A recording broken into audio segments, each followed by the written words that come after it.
Hey everybody, you like easy money? Who doesn't? Thanks to MyBookie and their lock of the season, if either team scores in the NFL season opener, you win. A game has not ended 0-0 since World War II. Think about that. It's a sure bet. Head to mybookie.ag, select the lock on the season, and any team that scores between the Dallas Cowboys and the Tampa Bay Bucks, you win. The best bet is the one you can't lose. MyBookie is also playing host to several exclusive contests, including their $100,000 Super Contest. And it only costs $10 to enter. There's big money online this season, so don't wait to get in the game. Join now. Head to mybookie.ag today and use our promo code PIVEN, P-I-V-E-N, and instantly receive double your first deposit. That's double your funds, double your winnings. Again, that's promo code PIVEN. P as in Paul, I as in Ivan, V as in Victor, E as in Elephant, N as in neutral. To receive double your first deposit and get started with MyBookie today. Bet anything, anytime, anywhere with MyBookie. It's concepts with Piven.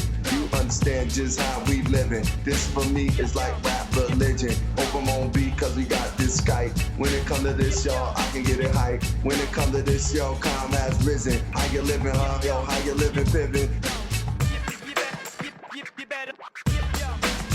One of the incredible things about doing a podcast is you get to see people that you haven't seen, and they reveal things that you never knew that they felt. And so this is an absolute reunion. The great and powerful Rex Lee, who played Lloyd on Entourage, who was my whipping boy. I crushed this guy every week for 8 seasons and a movie. And he told me things that I never knew he felt. I had no clue that, so much of that, any of it really, because we both stayed in character when we were there. We were incredibly professional, and I, would go to him from time to time and just say, "Hey, man, are you okay with me saying this?" And he was just what I thought was dismissive. He would just go, "Of course I'm okay with it. Who cares? Give me a break." And I just would think, okay, oh God, he doesn't want me around him. So the reality is, we were in reality the opposites of our character. I was tiptoeing around him, trying to make sure he was okay, and I didn't want to offend him, and he was just telling me to get out of there. But the reality was, that wasn't where he was coming from. So one of the insane benefits about doing a podcast is that you sit with a guy who you made history with, who you documented all these incredible shows. And here we are coming back together all these years later, and I'm really glad we did, because I get to see this guy in a different light. So this whole thing is a gift. Please give it up for the incredible Rex Lee, and believe me, you're not going to see this coming. People know us, obviously, from Entourage. Yeah. And what is the thing that you hear the most when you're out, you're in an airport, you're walking down the street? What do you hear most? I hear most, what is Jeremy Piven like? Oh my God. I kid you not. Really? Yeah. That is crazy. And do you dare, be totally honest? Let's hear it. Let's hear the honesty. Oh, ouch. I didn't know you were going to ask me that. It's okay. I'm a big boy. You know what? I'm very honest and a little bit unsparing, but very loving. That is, you should run for office. That was so vague. Okay, honestly, whatever. I guess I'm just going to lay it all in line. Yeah. I tell people, first of all, I tell people that before we ever worked together, I knew who you were, obviously. You should know that a lot of gay men are into you. You know what, man? That's information that I can't use, but I will. No, but in the same way that a lot of women are attracted to you, a lot of gay men are attracted to you. And here's my theory on why. Okay. People look at you and they see a certain sort of energy about you. Yeah. And everyone's like, what would it be like to get fucked by that? I have to say, Rex, you are one of the few people that make me uncomfortable. So anyway, back to what... And that's it. No, we're done. It's a fucking wrap. So back to what I say when people ask me about you. I say, the reason I told you that is because it has to do with the word energy. I say, I think of Jeremy as having this energy about him that's all about finding peace. I don't know why, but sometimes, especially when we first met, sometimes I look at you and I think that guy has not found his peace yet, but he's searching as hard as he can. Wow, this is Rex, why we should have gotten deep back in the day. My God, we were so locked into, I have so many questions and so many observations and thoughts. And I just remember, and it's a testament to your work, that you came in after we had already started. And I was witnessing you, and you didn't seem overwhelmed or intimidated at all. And you just kind of, because they just threw you in. And I remember going to you one day because I was very sensitive because, as you know, I am a sensitive person and I'm searching for peace. And I was playing this fictional character that is over the top and reactive and an equal opportunity offender and offensive and all that stuff. But I remember I went to you in the morning before we started the scene and I said, Rex, I don't know if you remember this, I said, are you okay? I'm about to say, have you had so much cum squirted in your eyes that you can't see what's right in front of your fucking face? I will choke you out with a fucking strap on. And I was like, are you, I wanted to check with you because before I just started, excuse the turn of phrase, unload on you, if you will. And I was about to just crush you. And I just wanted to make sure you were okay. And without missing a beat, you're like, yeah, I'm fine with it. Who cares? Yeah, I mean, it was in the script. Right. I read it before you checked in with me. No, I know that, but I just wanted to make sure that it was unflinching. You know what I mean? And I just wanted to check in with you to see, of course it's a work of fiction. Yeah. But just that if you were offended by any of the language, and you never were. You were such a gamer. Yeah, no. Well, especially your character, said horrible things about women and, I don't know, blacks and gays and Asians. And so I just always thought of Ari as an equal opportunity offender. Yeah. And so I just thought it would be really silly for me to get upset about the things he's saying to me. Right. And not be upset about anything else. If I had a problem, I probably shouldn't take this job, Exactly. And what people don't realize is your character in the beginning, there were no plans for it to be a series regular. And it's a tribute to you because you came in and they were like, oh, no, we're not letting this guy go. And, they didn't. And the rest is history. Yeah. If you recall, season 2 had 14 episodes. And for some reason that year, they'd written 7 of them before we ever started shooting. Yeah. And I think my character appeared in 4 of those 7. But literally, if you go back and watch season 2, episode 6, I have one line. It's John Cryer's on line 3. Inexplicably, when you watch the DVD, the closed captioning says Mike Garbold is on line 3. It doesn't say John Cryer. I don't know why. Anyway, I had my one little scene in episode 1. I had some good scenes with you in episode 4. I sort of, approached my job that year as I'm just going to do the best job I can as an actor, and I defy them not to keep me around. Because, by the way, at the beginning of season 1, Samara, as Emily, says, "Hi, I'm Emily, Ari's new assistant." And my first line in episode 1 of season 2 is, "Hi, I'm Lloyd, Ari's new assistant." And I thought that was the joke. I thought they have to get rid of me at the end of season 2 and have a new assistant at season 3. And I was like, I have to do everything I can to make them not do that. And you did. You absolutely, you crushed it. It was incredible. And you were, it was interesting. It was like nothing I would say or do to you on camera would ever make you crack. No matter how much I was insanely offensive, screaming at you, you just always stayed locked in, which I you never broke. That's why there's no outtakes of you breaking in any way, shape, or form, which is kind of amazing. And I think if I remember correctly, one of the scenes, I think that they realized there's no way that we can let Lloyd go because of the chemistry that we had, was you said to me, and I'm going to butcher what the lines were because I can't quite remember exactly.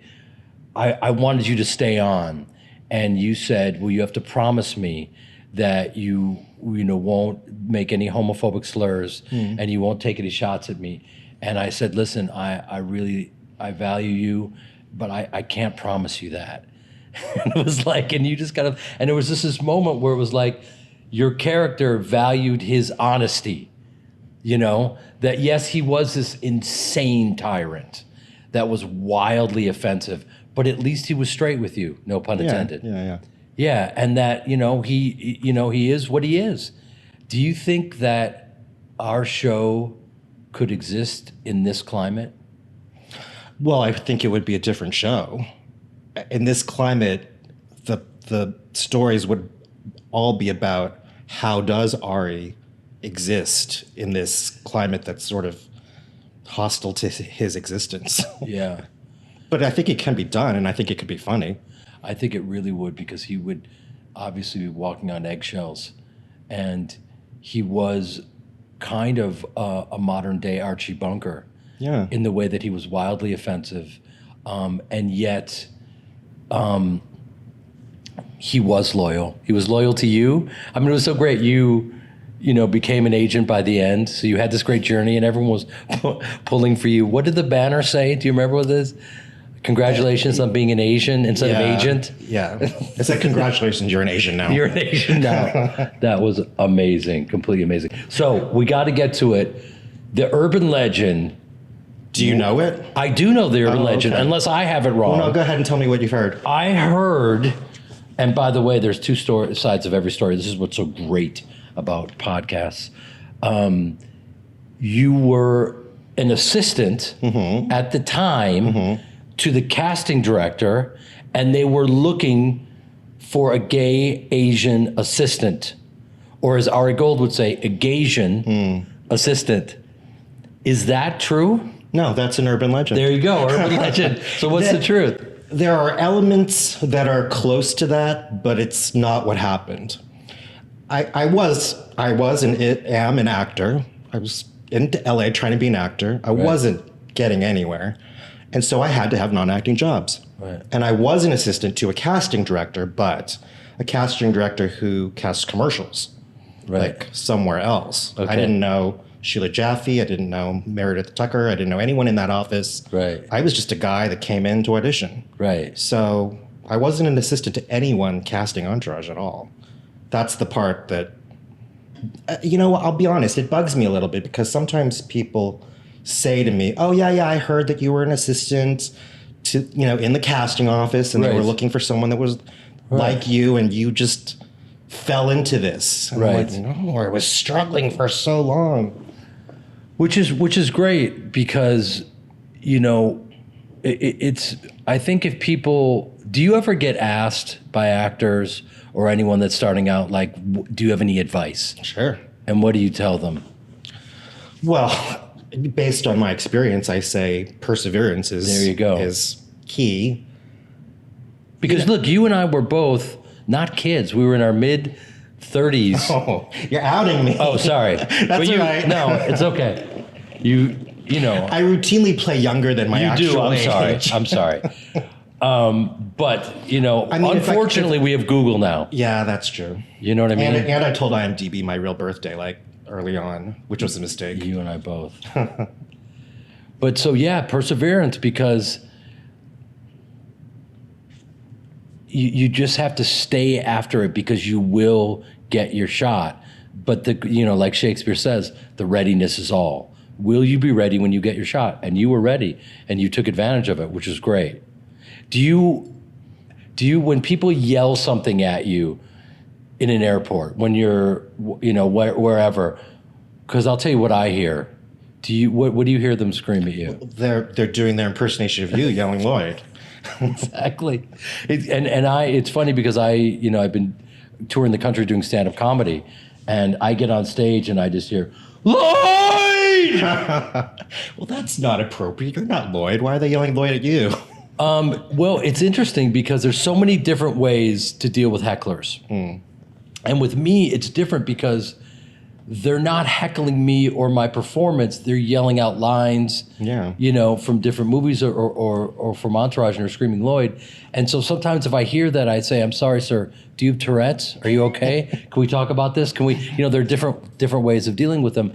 But one story I tell on stage, which you probably don't know, is the way that I prepared, for instance, even just running lines for Entourage, is that I would run lines with my mom. And so my mom played you for almost a decade. Wow. Which is completely surreal. Which is so insanely surreal because she was also my acting teacher from the time I was. So she probably did a good job. Well, she didn't, you definitely always brought it, and, she could never do what you were doing. But the idea, people can't believe that, for instance, everything I said to Lloyd as Ari, I said to my mother's face, which is insane if you think about it. Oh, for sure. Yeah. Completely insane. And my mother, like you, would sit there stone-faced and never flinch because she knew, she's my mom and she's hearing me say these things, I will choke you out with a fucking strap on, and she'd be like, okay, good. Let's go again. It's pretty good. We're not in the pretty good business. I want you to make the strap on more specific. And I'm like, what? She goes, what is your relationship with the strap on? I don't have a relationship with the strap on, Mom. I know, but think about, your childhood. I go, Mom, you were there. You're a part of my childhood. She goes, come on. I go, Mom, I am. She goes, that's the energy you need for the scene right there. So she was just trying to get me riled up and then to get me to emotionally invest in the strap on. But, just stories like that, people can't believe because I think, people don't realize that you and I did the bulk of our work on a sound stage. Yeah. You know what I mean? We're in our office.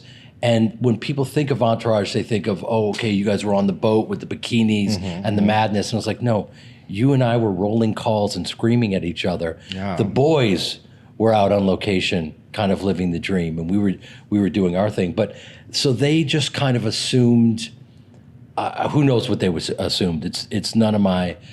But I remember because we were both, I had worked, but we were both journeyman actors. And then this comes around, and immediately, and I wasn't prepared for this, but immediately the knives came out for me with the press. And I remember I wasn't prepared for it in any way. I'm a stage actor from Chicago, and I have a steady job, and I'm loving it, and I'm playing a very specific character that exists. Ari Emanuel, is still Mark Wahlberg's agent out there, and he was mine, and he's a very specific character. And they, had a guy that they could draw from in so many different aspects. Your character was fictional, and but mine it really existed. So it was my job to make that character as authentic as possible. But it was also a very easy target for the press to take a shot at a guy like Ari Gold. Yeah. And I wasn't prepared for it at all. It was kind of surreal to me because you finally make it. You're in your mid to late 30s. You panic when I say that. I'm disappointed to hear that because to me it seems like it's lack of imagination on the part of the press because I see an actor doing an amazing job, embodying a character and making it human. Right. And for some reason, I think people saw that performance and it was just too good. And they thought, he's got to be that guy in order for him to do that. Like they don't understand that actors can bring something to a character and be something other than who they are. And you for sure don't have to agree with the ideology of your character. For sure. It's not like, and if you, as you know, the worst thing you can do is judge your characters. No one is a devil in their own story. So if you're playing the devil and you start judging your character, you're not going to get all the layers and everything because they don't see it that way. And yeah, you're very astute. You know, they didn't want to kind of take that leap. And my agent actually said to me, because I remember we were, dealing with an off season, and I'm going, where's the work? And they said, I got to be honest with you. What I'm hearing from people is, and I'll quote him. He goes, they said it's too good. There's no way that's acting. And I'm like, oh, see, that's a much more succinct way of saying what I was trying to say too. Well, but it's just, to me, growing up in a theater family, being surrounded by theater animals and being in that community, which is so different than Hollywood, because we're all kind of looking out for each other. We're not competing against each other. The knives aren't out. So when I heard that, it was just, listen, the reality is we have to navigate this life, and we all have our obstacles, and you can't rail against the world and play the victim card. It's your job. Okay, so they think that you are this character, so I go and play the Versace salesman in Rush Hour or whatever, and try to mix it up. It's our job to try to get out there and mix it up as much as possible. Because otherwise, it's very easy for, I'm reading this amazing book right now called The Untethered Soul. And yes, I can read. Don't give me that look, Rex. No, but you're funny. I think you're one of the only people that have put it that way, that I'm been searching for peace. And one of the many brilliant things it says in there is like, we've all been hurt in our lives, and a lot of people cling to these pains. You kind of, for whatever reason, you can't let these things go, and it just gets in your way. And you just have to just continuously you are not your thoughts, you are not your emotions, you're witnessing all these things, and continuously kind of let them go so that you can be the best version of yourself and operate on your highest vibration. No one thought we'd be having this conversation, but I like that we are. Don't go anywhere. How You Livin J Piven will be right back after we pay some bills. Squeaky doors, clogged sinks, finicky engines. When things break around the house, you take care of it. However, when something's off in the bedroom, you try just to not think about it. Come on, man. What are you waiting for? Take care of it. Go to GetRoman.com/Piven right now. With Roman, you can get a free online evaluation and ongoing care for ED, all from the comfort and privacy of your home. Getting started is simple. Just go to GetRoman.com/Piven and complete an online visit. It's easy, man. Don't be ashamed. Just take care of it. Solve the problem. Go to GetRoman.com/Piven now. You'll get $15 off your first month. If medication is appropriate, it ships to you free with 2-day shipping. It's simple. It's easy. You don't have to be ashamed. Just solve the problem. And then literally everybody wins. She'll thank you. I'm thanking you. You'll thank me. We'll all thank each other. Let's just be thankful. Get hard. Get hard, you little freak. Go to GetRoman.com/Piven now. Hey, everybody. You like easy money? Who doesn't? Thanks to my bookie and their lock of the season, if either team scores in the NFL season opener, you win. A game has not ended 0-0 since World War II. Think about that. It's a sure bet. Head to mybookie.ag, select the lock on the season, and any team that scores between the Dallas Cowboys and the Tampa Bay Bucks, you win.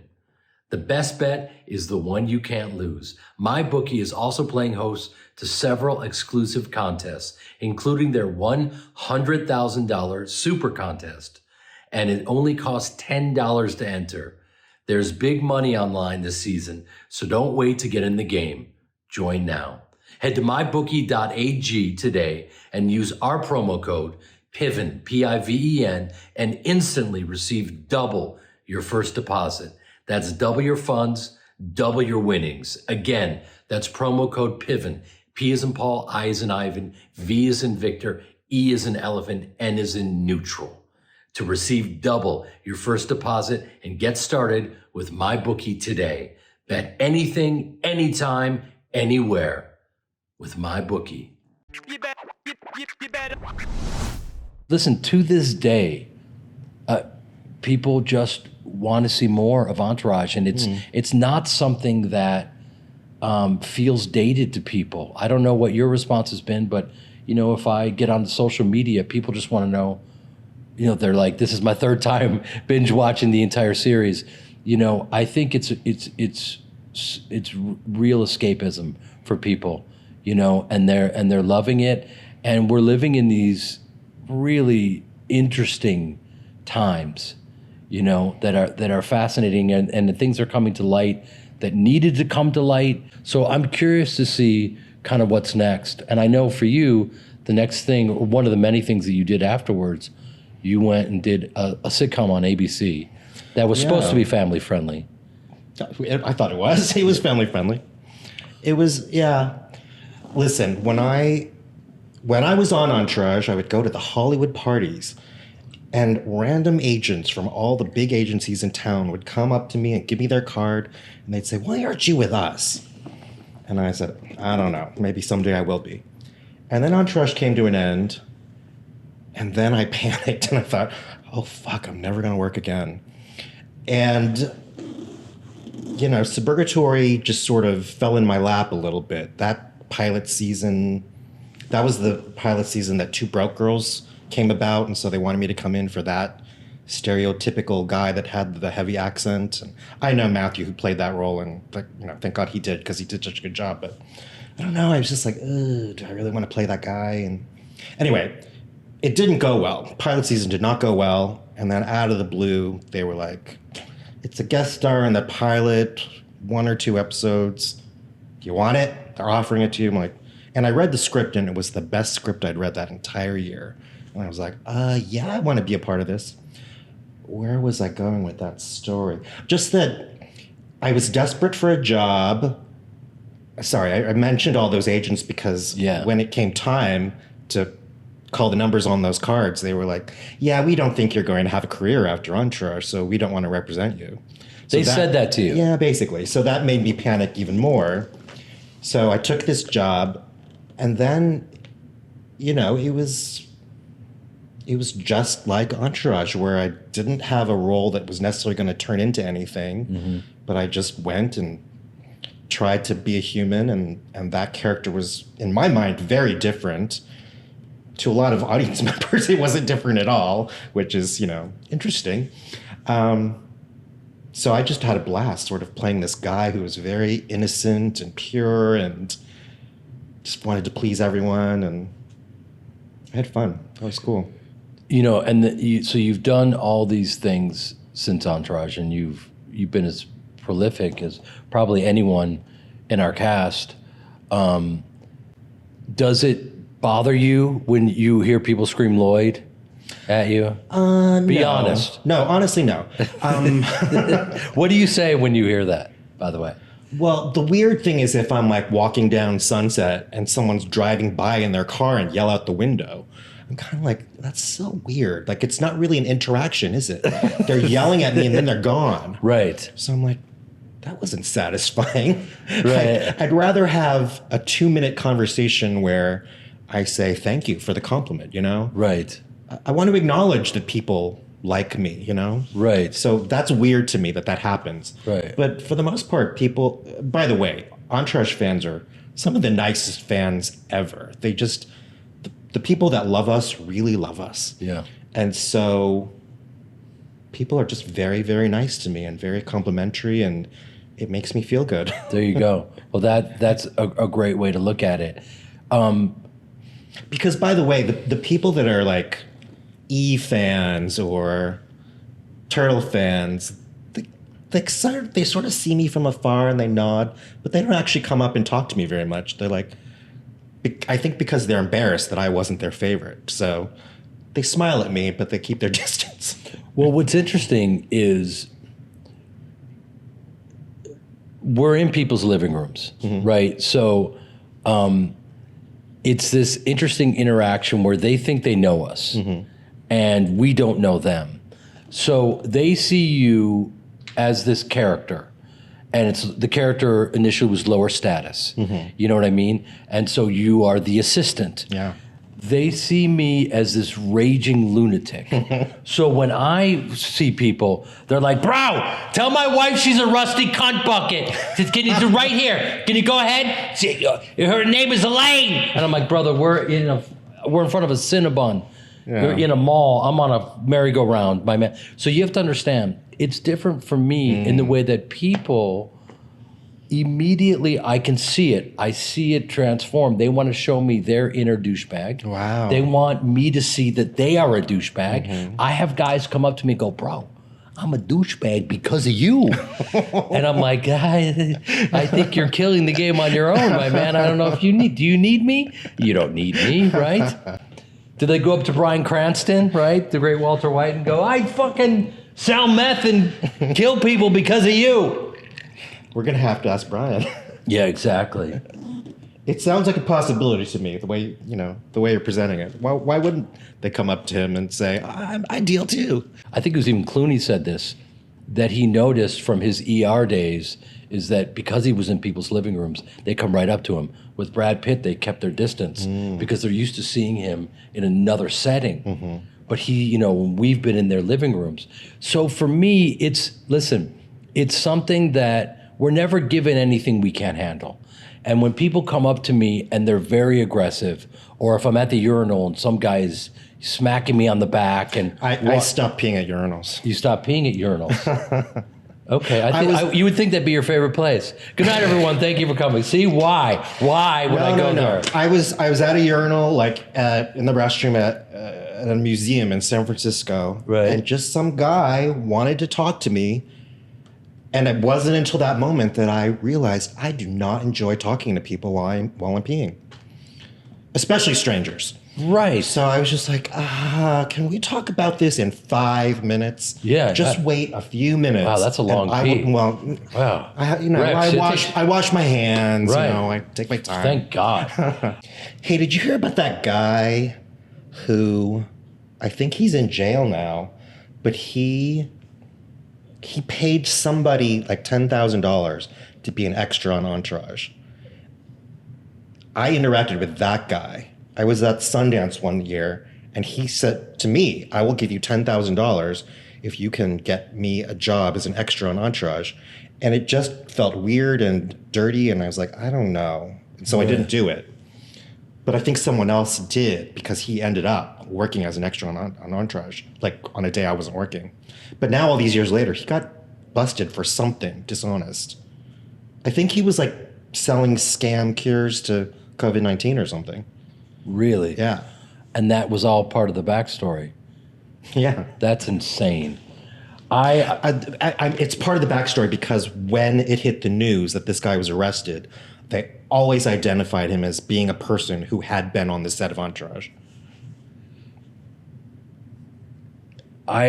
Matt Damon, who was on our show, and really it was kind of amazing because he used the entire thing basically for charity, which was kind of genius what he was able to pull off. And I went to a fundraiser for him, and he had a family emergency and he couldn't show up, so I kind of had to take over. And the whole point was building wells in Africa for kids. And so my auction item was a line on Entourage. Now, it's illegal to do that, and I said it, but I was like, look, if there was ever a time to do something illegal, it's to raise money for kids in Africa, right? So I said, you guys got a line in Entourage, and I'd love to be on the set with you. And we raised the amount of money they paid for this was so astronomical. And Charlize Theron was after me, and her auction item was auctioning off something to do with the World Cup in South Africa, where she's from. Mm-hmm. And it wasn't getting the traction that the Entourage thing got, and she was railing against me for making up that it was illegal when it really was. But the fact is, I'm talking about hundreds of thousands of dollars Wow. for someone to show up, and they did it, and it was for an incredible cause, and it's just not done. But I don't even know if I can say this, if we can keep it on, and I hope we do, because it was. And I remember they showed up. We had people all the time, Mark Cuban, all these athletes, and it was my honor whenever they would let me to work with someone that you could tell they had no real reference for acting. But everyone showed up and they were great. But I don't know if you remember, were you there when Mike Tyson was with us? Yeah. You were. You were Yeah. in those scenes. Of course you were.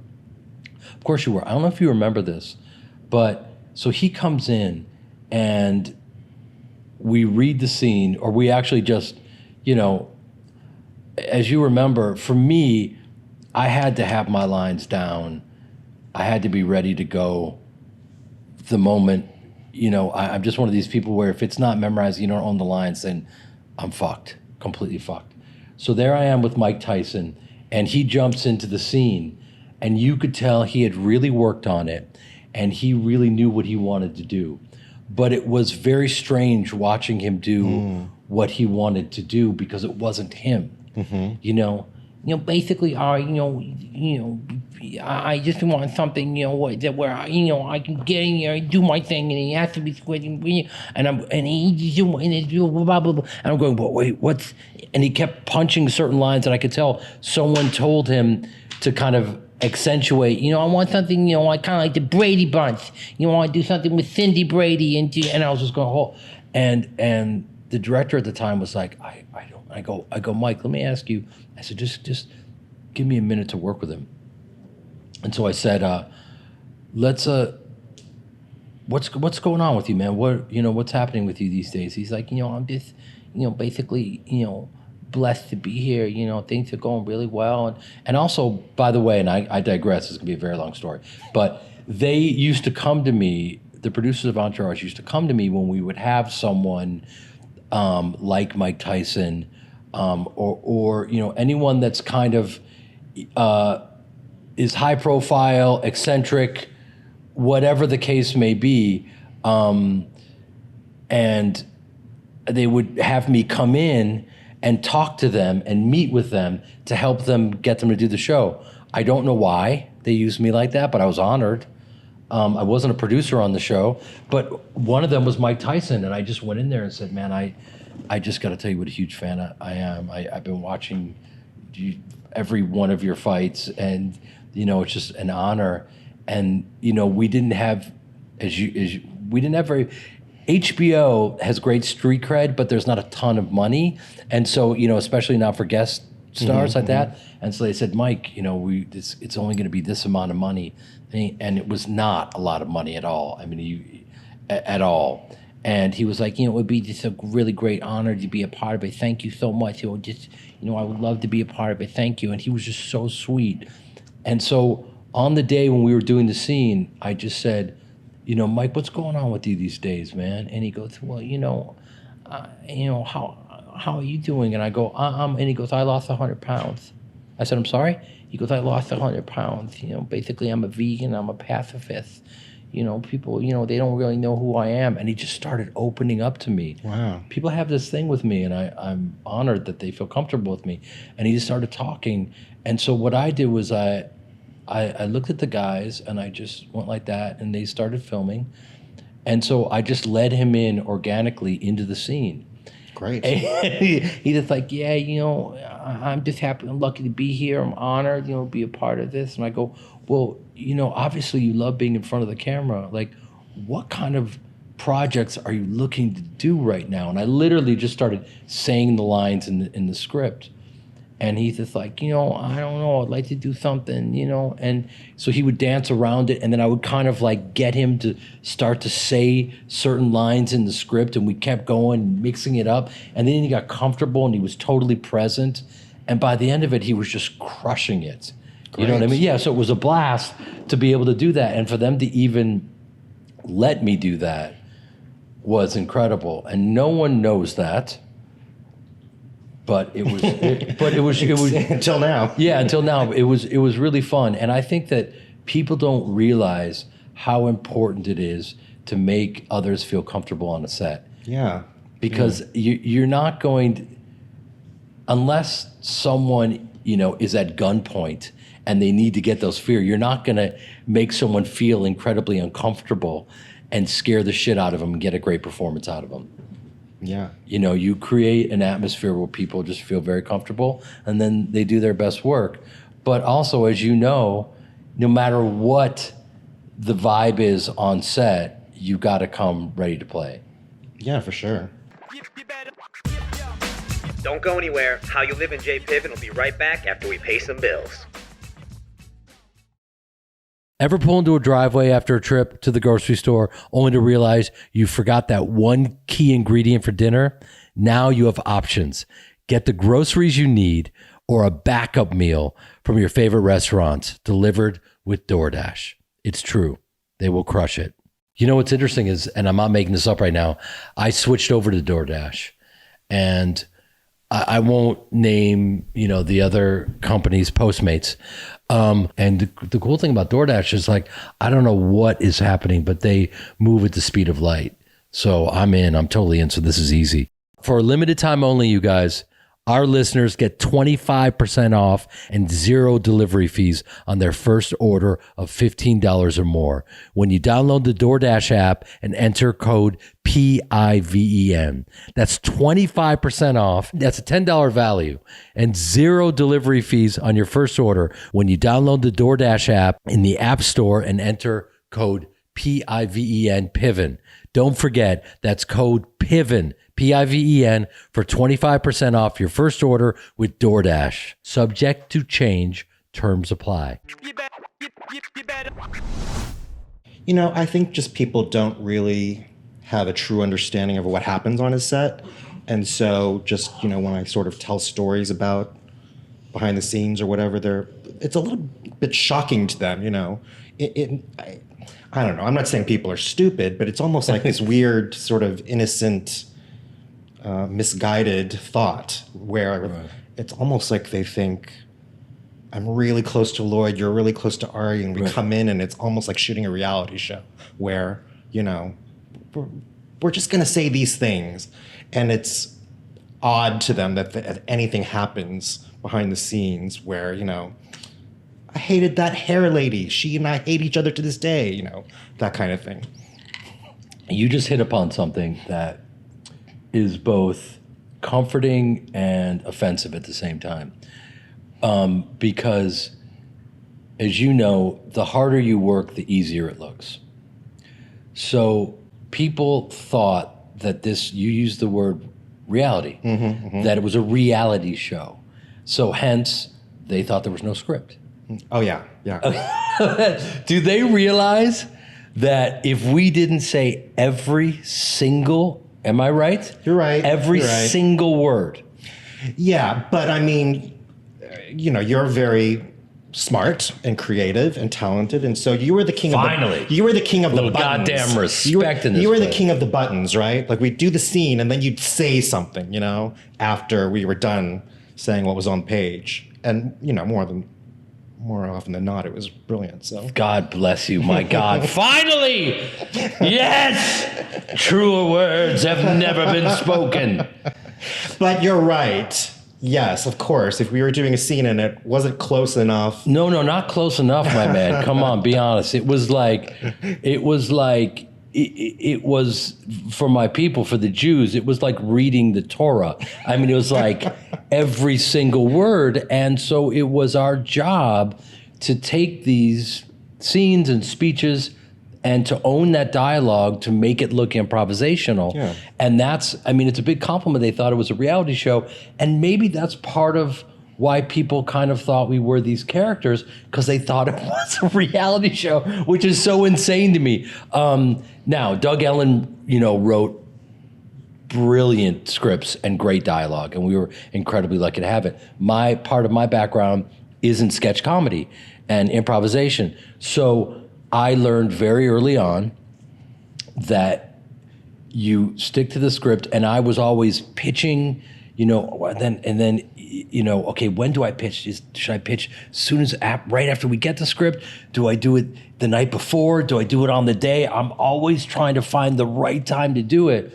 And you mentioned that I would do buttons. The reason I did buttons is because if they didn't yell cut, that was my time to throw my stuff in. Mm-hmm. I had that last little fucking moment where I could freestyle. That's where Let's Hug It Out, bitch came from. I know. You were there. No, I wasn't there, but I know that's your most famous button that you came up with that wasn't in the script. Oh my God. Brilliant, Jeremy. Thank you. There we go. Oh my God, this is the greatest moment of my life. Finally.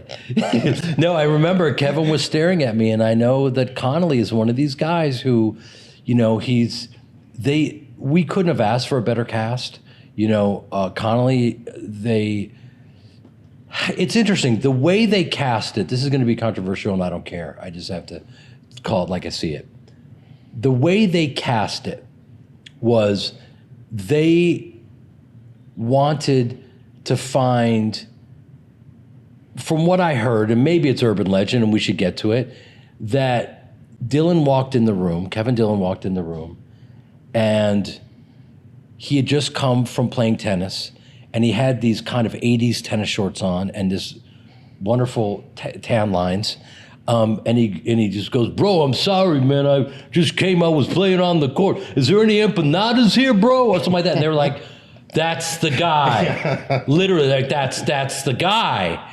And Connolly, his best friend is DiCaprio. And so his best friend is Vinny Chase. And they knew him as this guy who was a great actor, prolific, doing his thing. But also, in life is best friends with this movie star. And they were very smart to know, okay, he's going to have a reference for how to navigate this world. Jerry was a sweet kid, the youngest in the cast, and living in his car at the time. I don't know. Oh, I didn't know that. Yeah. And what a great break for him, and was, the only guy that could read those lines, where he says to the girl, if this goes well, I'll show you where Vince eats breakfast, trying to get this girl to sleep with him. And he was the only guy that could say it, and it didn't sound creepy. So he got the role. And with me, Ari Emanuel was my agent. So I had all these, unbeknownst to me, our agents are the gatekeepers to our careers. Yeah. So we're kind of hanging on their every word. So unbeknownst to me, I'd been studying this guy, and he had all these incredible dualities where outwardly you would think he is this raging lunatic pig, not loyal to his wife, when the reality is that he was loyal to his wife, and he was all bark and no bite, and the rest is history. So, I mean, it's interesting that it's our job to make these characters as dimensional and real as possible. And the fact that they thought it was a reality show, I have to say to people, and that it's a work of fiction, that it's not a documentary. So it's this kind of backhanded compliment. Yeah. But I will say, piggybacking on what you just said about Ari Emanuel was your agent and you had been studying him without knowing that you'd been studying him. If I go back to that urban legend and my correction of it, I had been an assistant for 5 years before I booked Entourage. I did 5 years of research without knowing I was doing it. Yeah. And I mean, of course, it informed my relationship to your character, but also it just totally made me understand the tone of the show before the show ever existed. Right. I saw season 1 and I was like, oh, this is real, but bumped a little bit for the sake of comedy. Right. But this is real. I live in that world and I got it. People who take themselves a little bit too seriously, I don't know. Well, but also you had to be subservient to these people. Mm-hmm. And it's a world that you wanted to work in as an actor, and you probably had to take a lot of, I don't know, whatever it is anyone was dishing out, you had to take it. Yeah, and when you talked about the things that you would say to me, one of the questions that you ask yourself as an actor in a scene or in a project, or I shouldn't say project, but in a piece is, if you're in a scene and whatever, there's conflict or there's unpleasantness, you always have to ask yourself, why doesn't my character leave this scene? Why didn't my character quit when you were like mean to me or whatever? Right. And so I had to answer those questions, and I came up with good answers. Right. And so, that's why I don't leave. That's why I take it, because I must kneel at the foot of the master and learn from him. I have an agenda of my own that totally like explains why I'm there and why I don't leave and why I'm never going to leave. So, And I don't want to speak for you, but one of the reasons why you never left is because that your character was incredibly ambitious.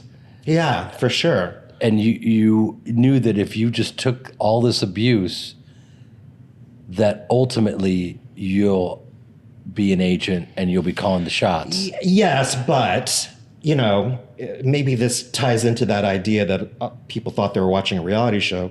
People were always asking me while the show was on the air, they're like, don't you want a promotion? Don't you want to be an agent? Yeah. And I was like, no, motherfucker, I want to work with Jeremy Piven. I want to be his assistant. I never wanted promotion.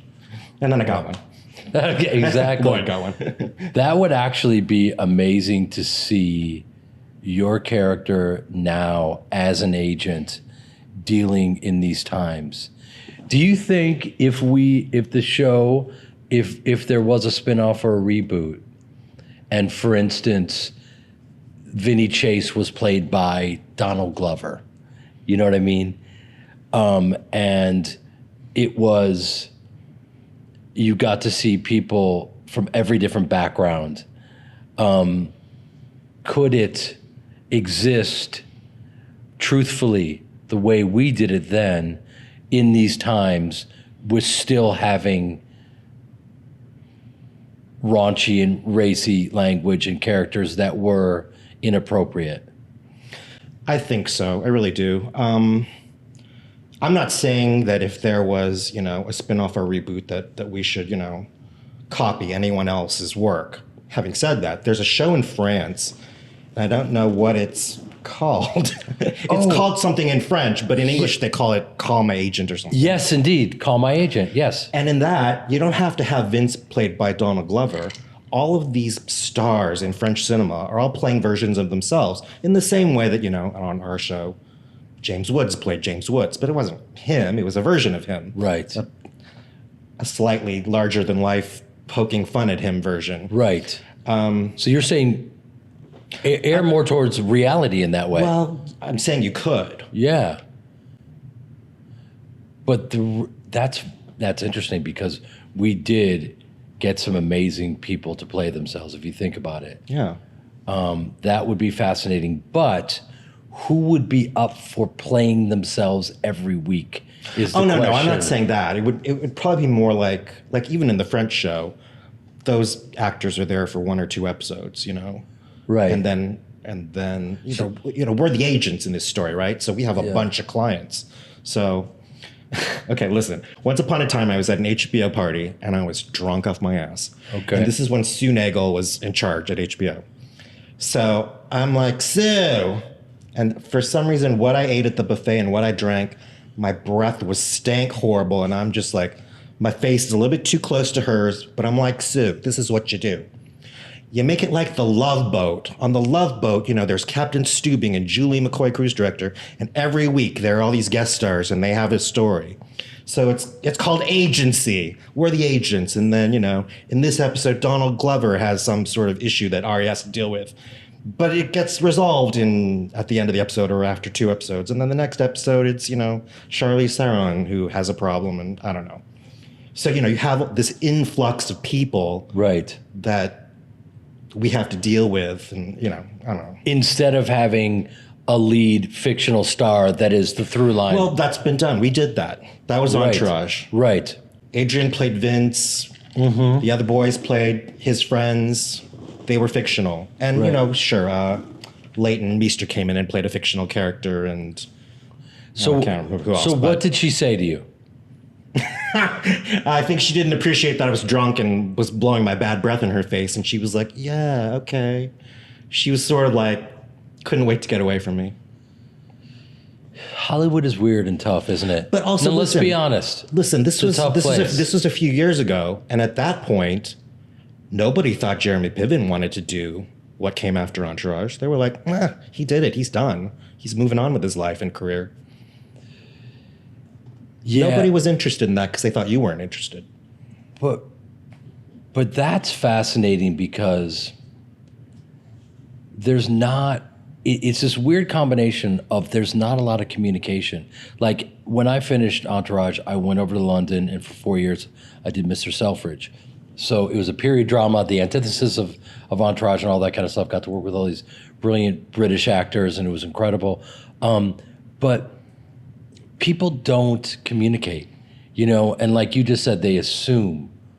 You know, hits are hard to come by. It's just a fact, you know? So no one, I like how they assume that, but how do you know unless you bring it up? Okay. You know what I mean? You're right. So people assumed that, told me it, and I believed it to be the truth because that was what I would have assumed as well. But isn't that interesting? Because we all just want to do good work. And that's actually a premise that is a new way of looking at what these characters that we're familiar with existing in a world with a new spin to it.